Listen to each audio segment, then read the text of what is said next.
সবাইকে শুভেচ্ছা। এই পর্যায়ে আমরা জানব ফেসবুক সেলস চ্যানেল সম্পর্কে।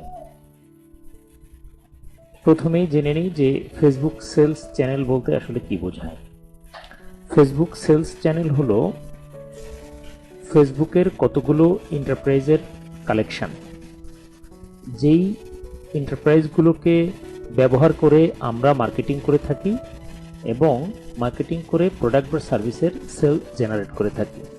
অর্থাৎ যেই চ্যানেলগুলোকে ব্যবহার করে আমরা মার্কেটিং করি এবং প্রোডাক্ট বা সার্ভিস সেল করি, এই চ্যানেলগুলোকে বলা হয় ফেসবুক সেলস চ্যানেল। তো ফেসবুক সেলস চ্যানেলগুলো সংখ্যা আসলে অনেক।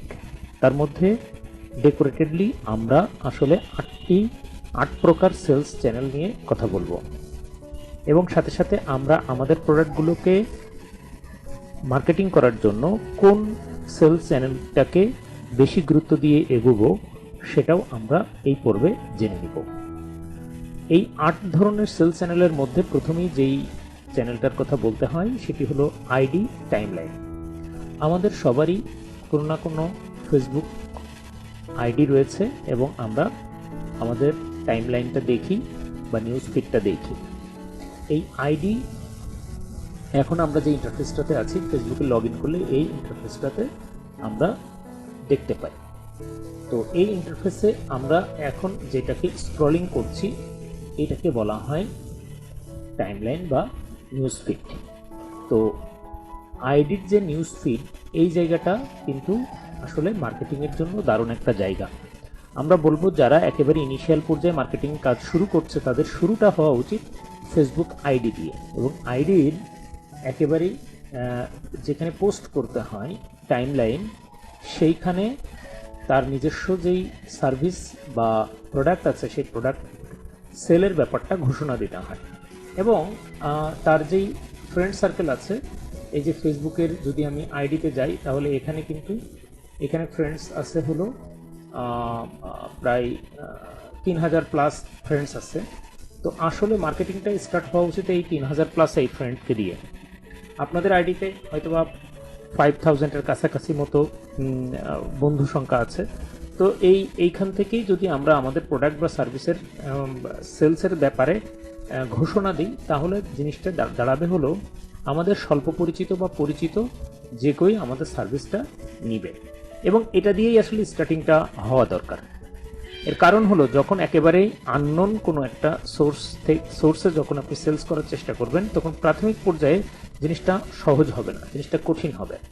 তো এই কারণে যদি নোন যেই এরিয়া অর্থাৎ ফ্রেন্ড সার্কেল বা ফ্রেন্ডস, এই ফেসবুক আইডির যে ফ্রেন্ডস আছে তাদের কাছে যদি কন্টেন্ট শেয়ার করা যায় বা প্রোডাক্ট বা সার্ভিসের ব্যাপারে তাদেরকে উৎসাহিত করা যায় তাহলে তারা কিন্তু সহজেই কনভার্ট হবে অ্যাজ এ ক্লায়েন্ট হিসাবে।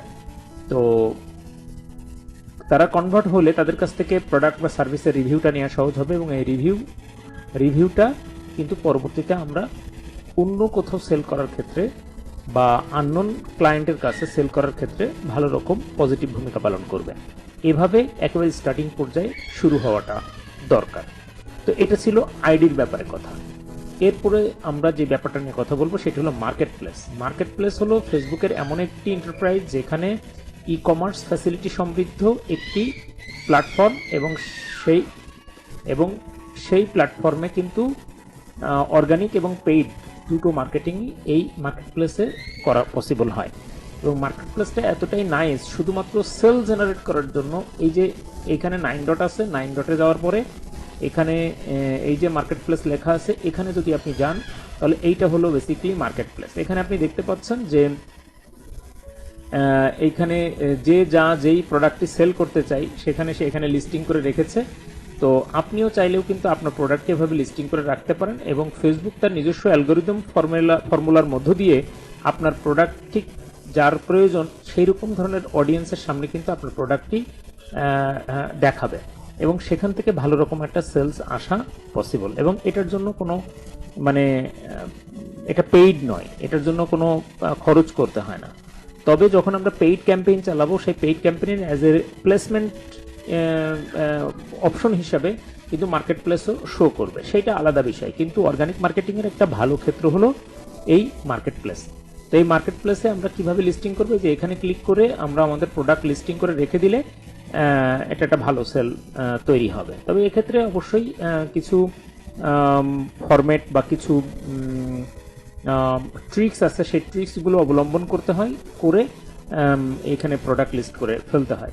তো তারপরে দেখা যাবে যে মোটামুটি টুকটাক ভালোই সেল আসা শুরু করেছে। এর পরবর্তীতে যেটা বলবো সেটা হলো গ্রুপ, নিজস্ব গ্রুপ।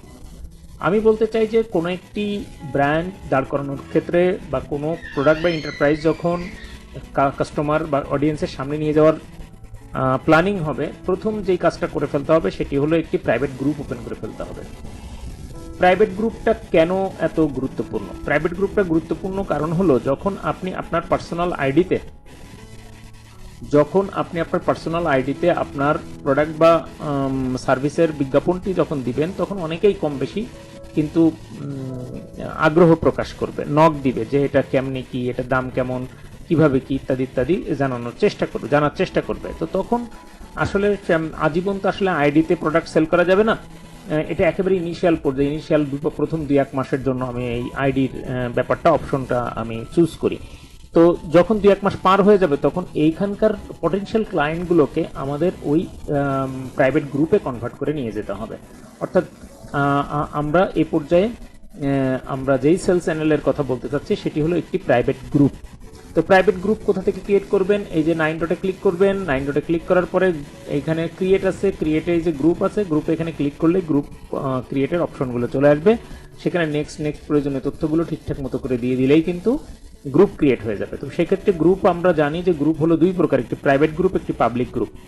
পাবলিক গ্রুপের ক্রাইটেরিয়া বা তার কার্যক্ষেত্র আলাদা, আর প্রাইভেট গ্রুপের কার্যক্ষেত্র আলাদা। তো আমরা যে ধরনের প্রোডাক্ট বা সার্ভিস নিয়ে কাজ করব, সেই ক্ষেত্রে অবশ্যই আমাদের জন্য দরকার হবে একটি প্রাইভেট গ্রুপ। তো প্রাইভেট গ্রুপ ওপেন করে দিলে, ওপেন করার পরে সেই জিনিসটা এইখানে চলে আসবে, এই বাটনের আন্ডারে চলে আসবে।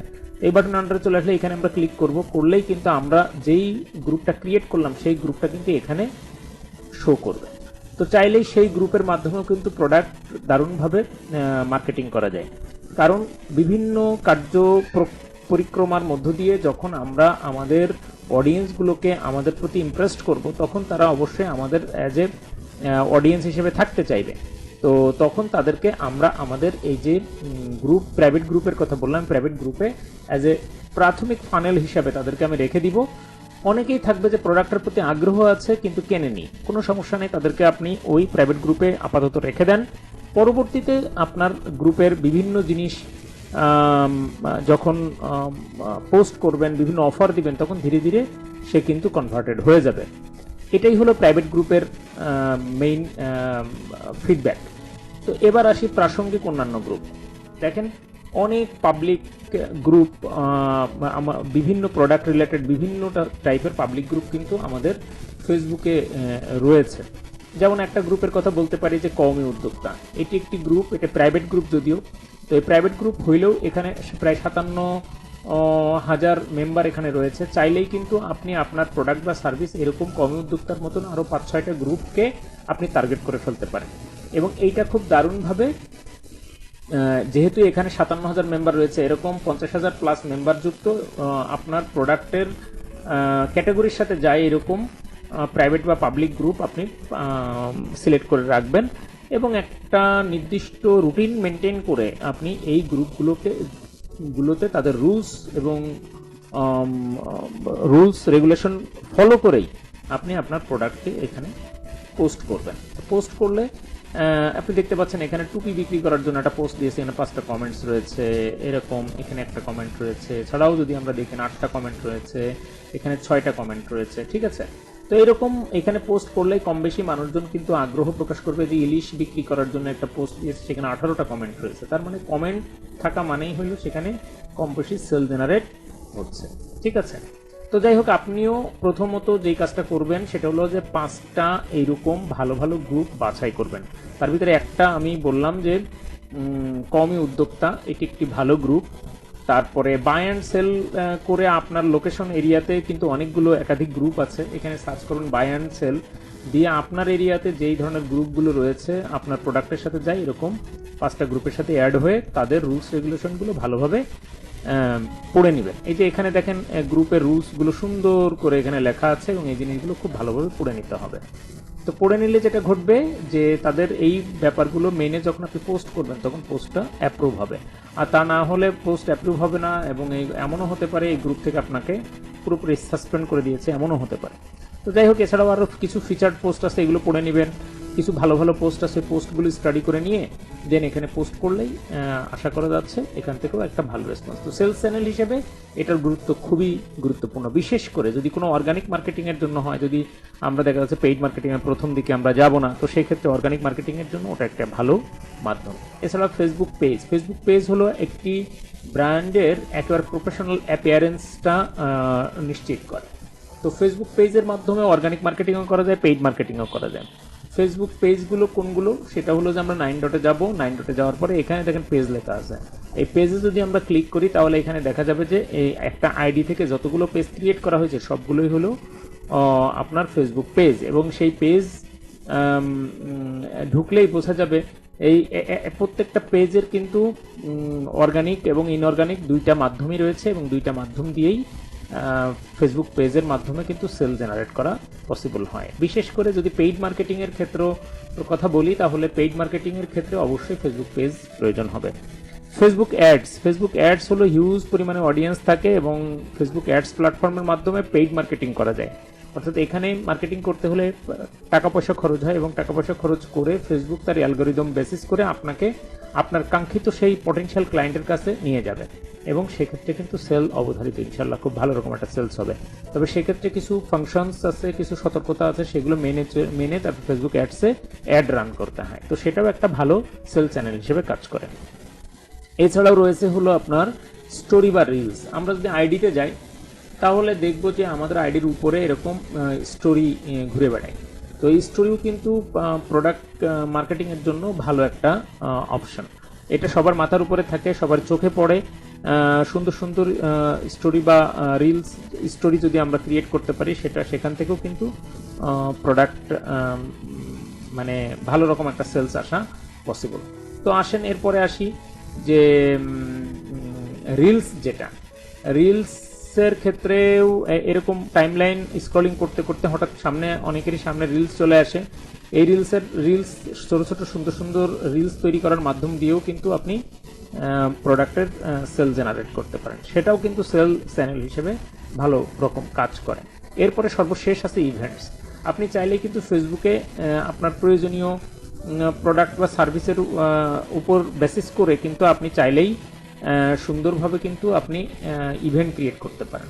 এই যে ক্রিয়েটে গিয়ে এখানে যদি ইভেন্টে ক্লিক করেন তাহলে কিন্তু ইভেন্ট ক্রিয়েট হবে, এবং ইভেন্টের মাধ্যমে আপনার আগ্রহী যে অডিয়েন্সগুলো আছে সেই আগ্রহী অডিয়েন্সগুলোকে আপনি আপনার ইভেন্টসের প্রতি আকৃষ্ট করে সেল জেনারেট করতে পারেন। তো এই ছিল 8 ধরনের সেলস চ্যানেল, এবং এই চ্যানেলগুলোকে খুব ভালোভাবে কাজে লাগানোর জন্য আমাদের প্রাথমিকভাবে যেটা করা দরকার, একটা রুটিন তৈরি করা দরকার। রুটিনটা কিসের? রুটিনটা হলো এই 8 ধরনের প্ল্যাটফর্মে যখন আপনি আপনার কন্টেন্টটাকে শো করতে যাবেন এবং একদিন শো করার পরে আরও 2 সপ্তাহ আর কোনো খোঁজ থাকবে না, তাহলে কিন্তু আসলে মার্কেটিং হবে না। মার্কেটিং মানেই হলো, বিশেষ করে অর্গানিক মার্কেটিং মানেই হলো একটা কনসিস্টেন্টলি, একেবারে কন্টিনিউয়াসলি কিন্তু আপনার এই কন্টেন্ট কিন্তু আপলোড দিতে হবে। তো আমরা এই রুটিন ওয়াইজ আমাদের প্রোডাক্ট বা সার্ভিসের যেই ডিসক্রিপশন আছে, প্রোডাক্ট বা সার্ভিসের যে বিজ্ঞাপনগুলো আছে সেগুলো সিস্টেমেটিক ওয়েতে আমরা এই 8টা চ্যানেল ইউজ করে রেগুলারলি যখন আমরা পোস্ট দেওয়া শুরু করব তখন আপনার উপস্থিতি মার্কেটে নিশ্চিত হবে, এবং তখন প্রায় রেগুলারই অডিয়েন্স যখন দেখবে যে না আপনাকে রেগুলারলি চোখে দেখা যাচ্ছে, তখন কিন্তু তার মধ্যে এক ধরনের পজিটিভ ইমপ্রেশন ক্রিয়েট হবে, এবং পজিটিভ ইমপ্রেশন ক্রিয়েট হলে সে ধীরে ধীরে সেলসে কনভার্ট হবে। পজিটিভ ইমপ্রেশন ক্রিয়েট হলে ধীরে ধীরে এই ব্যাপারটি কিন্তু সেলসে কনভার্ট হয়ে যাবে। তো এভাবে আমরা আসলে সেলস চ্যানেলগুলোকে কাজে লাগাবো। তো এটা ছিল সেলস চ্যানেলের প্রাথমিক পরিচিতি। ধন্যবাদ।